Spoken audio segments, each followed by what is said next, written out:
પૈસા લઈ લે પછી આ વસ્તુ દેશના વિકાસમાં છે ને તમે ઠીક છે તમે જો ચાહે હું હોય ગમે કોઈ હોય ગમે સરકાર હોય હું સરકારના એક પત્ની કર્મચારી તરીકે મારા જે ફરજના ભાગ આવતો હોય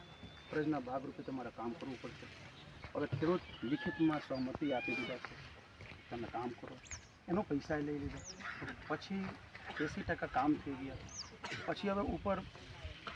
એક દિવસના કામ બાકી ચલાવવાનું તો આવું ખરેખર છે ને આ કાલથી છે ને કામ આ ખેડૂતો સાહેબ રોકવાનું કારણ હું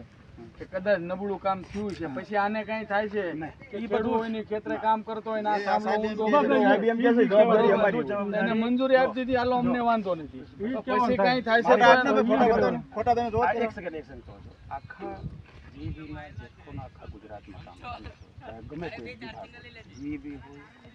આરએનબી હોય જે પણ વસ્તુ કામ કરતો હોય જવાબદારી જે તે ડિપાર્ટમેન્ટની